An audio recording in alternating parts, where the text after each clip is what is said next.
Jangan pernah anggap enteng suara, karena lewat suara kita bisa didengarkan dan kita bisa memaksa penguasa untuk menuruti apa kehendak rakyatnya. Jangan mau suara kita hanya dihargai 5 tahun sekali di bilik suara doang atau pada saat pilkada. Jangan mau suara kita hanya dianggap berharga 100-200 ribu atau dapat jilbab pada saat kampanye. Biasanya modusnya itu kan bagi-bagi kaos partai atau bagi-bagi jilbab untuk yang perempuan. Jangan mau kita hanya dikerdilkan sebatas fans yang bisa berbaris seperti itik. Hati-hati, sebentar lagi pemilu, suara kita akan diperebutkan dengan berbagai macam cara. Mari ingat pengalaman yang dulu. Untuk apa mati-matian membela 1 atau 2 ketika akhirnya berkumpul juga? Buat apa musuh-musuhan sampai seolah-olah dunia akan berhenti kalau ternyata yang kalah bergabung dengan yang menang atas nama demi bangsa? Jadi nggak usah terlalu baper dan nggak usah terlalu mati-matian membela tokoh idola. Karena sekali lagi, hitung-hitungan mereka terkadang bukan kita, hitung-hitungannya untung rugi, Pak. Untung rugi kalkulasi politik aja. Karenanya jangan mau dimanfaatkan hanya suara di 5 tahun sekali, tapi gunakan suara itu terutama di hari-hari ini, ketika ancaman kita untuk bersuara mungkin saja akan dibatasi lewat rancangan kitab undang-undang hukum pidana di mana semua bisa kena.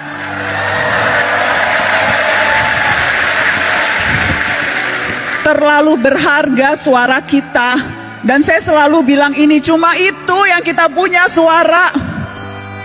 Negara punya yang lain. Negara punya kuasa, negara punya tentara, negara punya uang, kita punya apa? Kita punya suara. Dan yang harus kita waspadai adalah ketika kita terlalu takut dan berusaha mengecilkan suara kita, padahal yang kita butuhkan justru teriakan-teriakan. Jadi ya, menjadi pemimpin, menjadi presiden itu bagus, niat mulia. Tapi perhatikan suara-suara orang yang juga tidak punya kuasa, tetapi kalau berkumpul bisa berdaya.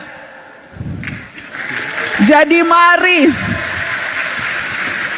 rapatkan barisan.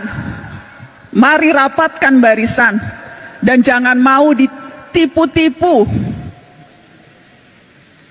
Jangan mau dipergunakan hanya suaranya, tetapi ketika kita menuntut hak-hak kita yang paling dasar, sedasar kebebasan berekspresi dan berbicara, itu kita tidak didengarkan. Tetapi kakak mau menegaskan ini, adik-adik. Pergerakan jangan hanya sebatas kerumunan.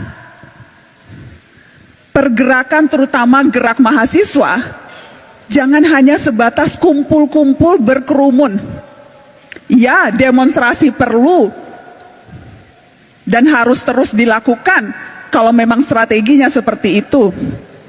Anak muda hari-hari ini adalah anak muda yang seharusnya pintar memilih dan memilah informasi, mana yang sampah, banyak sampah sekarang di dunia maya, dan mana yang fakta.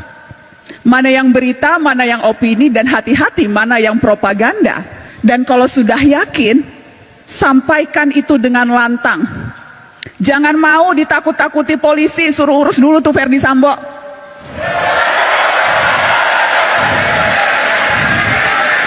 Sepanjang kita tahu apa yang kita lakukan benar, kita tidak merugikan orang lain, jangan mau ditakut-takuti dengan pasal. Kita juga bisa belajar pasal-pasal, kita juga tahu apa hak-hak kita sebagai warga negara. Kalau tidak tahu, cari tahu. Jadi jangan mau gampang ditakut-takuti.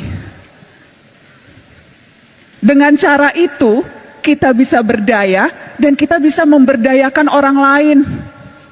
Dan harusnya itu ultimate goal kita dalam hidup. Bukan hanya memperbaiki kualitas hidup kita sendiri, tapi bagaimana kita bisa memperbaiki kualitas hidup orang lain.